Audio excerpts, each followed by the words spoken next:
So I'm standing out here in front of the National Park Service headquarters in St. Augustine, Florida, which is right next to the fort here in St. Augustine, Castillo De San Marcos.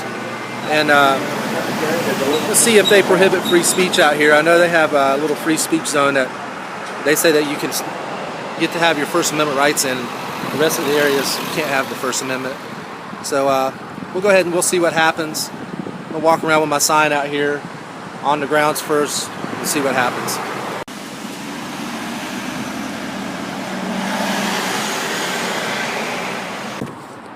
How you doing? How are you today? Good. Good. Yeah, I just wanted to have a little chat. Maybe we can talk about where the zones are. And I know that that's your issue, but unfortunately that's a little bigger than us. We have to, by our agency policy, which came out of the Mount Rushmore incident, if you're familiar with that. Nope. Okay, a couple years ago out at Mount Rushmore, some gentlemen wanted to hand out some brochures. So what came out of that was that they had to have First Amendment zones in the park, but that if you're under 25, you don't need a permit anymore. It used to be anytime you did something what you're doing, you had to have a permit, but you don't have to have a permit. So, but you do have to go into one of the First Amendment areas, because what it does is when you're blocking sidewalks, and you're just one person, so you're not really blocking anything, but we have to have the rules for all. And our First Amendment area is right over by the parking lot. As you come up from the parking lot. How big is the area? It's pretty large. Depending, you can fit at least 25 there. If you had a larger group, what we do is we move you over here. Do you understand that but you don't need to pay a fee. Unconstitutional. I mean, that's just... Well, you understand, this is a rule coming from our Washington office. I'm not making up the rules, but I have to enforce them. Yeah, and you're violating your oath to uphold and defend the Constitution by doing so. Well, It is your duty to understand that you took an oath to uphold and defend the Constitution. And I also have to uphold the laws of my agency, and that is one of the regulations. Your prime directive is we are going to get you some paperwork. Okay, you can. I'll be glad to let you talk in just a second. Well, do you want to hear the rules, or? I know the rules. I already know the rules. Okay. Okay. You know, I'm telling you that it's a violation of the Constitution, and you are violating your oath to uphold and defend the Constitution. I understand, Does he have a name of badge? He's not law enforcement. If you'd like anyone's, please. But he's a take public official, right? Mr. Arnold? Yes, he works for us. Okay. But, sir, I mean, you're recording, we're recording. That it helps protect everybody involved. Okay. Are you going to continue to walk up and down our sidewalks, or would you? Questions? I'll let you make sign. Okay, then I would like to see some ID. I don't have any ID. And sir, I'm not doing anything illegal, so you don't get to see my ID. You are violating agency policy. I don't have any ID on me. Then come with me to my office. Am I being detained?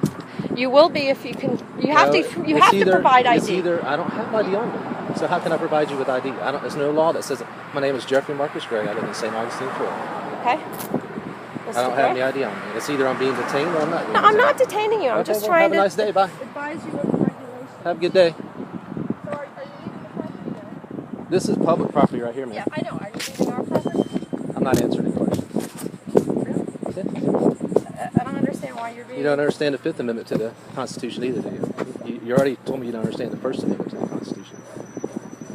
And you don't seem to understand the agency policies. I understand what I wanted to tell that you, the Constitution is the law of the why land. Can't you let me speak? I'd be glad to let you speak. The federal government is violating people's rights left and right. And I know you guys gave people tickets for simply holding flags. No, sir. On You don't know all that went on that night. If you were here and you were watching it, you would have all the facts. What were all the facts? That's not my place to discuss that case. It wouldn't be fair to the people involved. I understand that the guys were walking around with older style flags, just like hundreds of other people were doing, and they were singled out. No, sir, they weren't. They have been warned on 5 other occasions about the regulations. But it doesn't matter if they've been warned. If there's other people out here with flags also, you're singling them out and That's violating their First Amendment rights. That's not true. Sure it is. Unless you were here and you were involved, then you don't have all the facts. Yeah. But I've talked to the guy that's doing this. Okay, and you've talked to the ranger involved also? I need to talk to Exactly. The ranger's a tyrant, so she's a little mid-tyrant. No, sir, she's doing her job. She's doing her job, violating the oath to the Constitution. Is what she's doing. So, Okay, just doing their job. Opinion.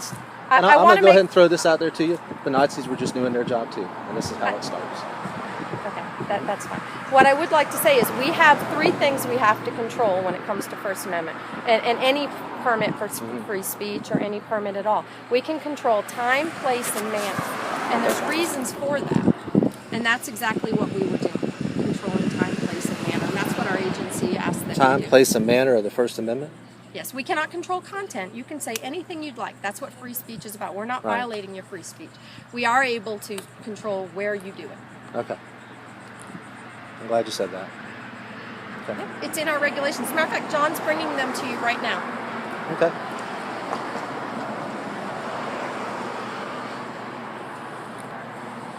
I mean, I think we can work together on this. We don't have to be enemies. We can work together so that you guys I can understand that, but I should be able to walk around out here if I'm peacefully, if I'm not breaking any laws as far as obstructing or causing civil disobedience or anything like that. I should be able to walk around and express my right to free speech. But that's your opinion. We have to control where you do it so that you can have the place we picked is right by the fee booth so that you have the most visitor Yeah, but do you interaction. understand that the Constitution says we have the right to free speech, the right to protest. And you do have the right to And free there's speech. I'm not telling you what you and can you and can't can't restrict say. where we can do that. All right. Well, John, you brought him out. This is a summary of the case law that is Goes in behind the policy regulations. Okay. that we have. Okay, that will at least give you a little bit of background as to why the National Park Service has this policy and Okay. how the courts has backed it up. Okay. All right. So what happens? What will happen if I go ahead and continue to go on out there? Well, I'll have to arrest you because you're, Not arrest? you're violating. What about it? Because you wouldn't. You're going to first start of off with a all, citation? You said you're Mr. Jeffrey Marquis Gray, I believe is what you told me. But you have no ID to prove that. I've asked you for ID. I don't you have said ID you don't on me. have it. So There's you no didn't law give me your that date says of I birth. have to I can't provide run it. to prove that you are who you say you are. My name is Jeffrey Marcus Gray. January 8th, 1970 is my birthday, and I live in St. Augustine, Florida. I've identified myself, and Okay. I've fulfilled that You obligation. said you were born in 1970? Yes. All right. Are you we're a not trying to give you Are you a hard time. ranger, like a law just- enforcement? John Berkey? We're just trying to give A. you Arnold. the regulations so that we... So What this is your name of that, gentleman? You can see it. But you're supposed to tell me that if I You ask can it. see my name. Kim Mayo. What's your badge number? It's written right there, sir. You're videotaping me right now. It's You can covered up see by it. your No, it's not covered up. It's right there. 273. Okay. You can see it, and I'm not trying to hide anything from you. What? Not a one of us out here. You know that if Or somebody asks you for your name and badge number, you're supposed to tell them regardless if they can see it or not. You aware of that? And when someone asks you for ID, you should be able to provide it. No. Are you aware of This that? is America. This isn't Nazi Germany. I'm not even legally obligated to have identification on me in the first place, much less provide it to you. Okay, then perhaps you walked here and you didn't grab It's none of your business whether I walk it. here If you or drove a not. car, then yes, you are illegally. No, I'm not. Not unless I'm actually inside the vehicle. If you drove a car, is Uh, what I so- said. so what you're saying I'm not is- saying you legally need to have it now. I said if you drove a car, then yes, then you have to have an ID. While I'm inside the vehicle. Okay. I'm not going to argue over things that are irrelevant to what we're discussing right now. You brought it up. So my point, I asked for ID. Mhm. That's what I brought up because I was asking for ID, and you're well aware of that. You're just trying to be controversial, and that's fine. I understand what you're doing and Well, what I'm your just point making is. sure that you know, because a lot of law enforcement officers seem to think that there's some sort of law in the United States that you have to have identification on you. And if You're driving, is what I was and if at one point articulating. that you drove a car, Right. So- This is irrelevant to what we're discussing. Right. Is there any more questions you have in reference to what you're doing? well, I'd like to know how it feels to be an oath violator. That's irrelevant to what we're doing. So that's irrelevant. The Constitution's irrelevant to you. No, your Is that line what of you're saying? questioning. Actually, I'm going to move over here to you. You get upwind. So, were you leaving or were you staying? I'm not answering any questions. All right. Well, You want me to help you figure out whether no, you can arrest I me or don't- not? I don't want you to help me. I don't need your help. Okay. I- But how does it feel to be an oath violator, a mini tyrant, violating your oath to the Constitution of the United States, to uphold and defend the Constitution of the United States? Why don't you honor your oath instead of doing your job?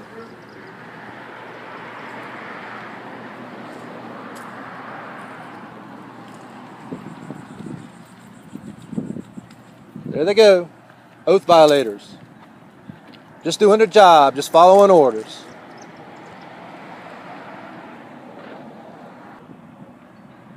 Hey, make sure and tell those kids they have no First Amendment out there. First Amendment is illegal on Fort property. Make sure and let them know while you're teaching them all that neat little stuff over there. Make sure and let the kids know the Constitution doesn't exist on Fort property. Thank you.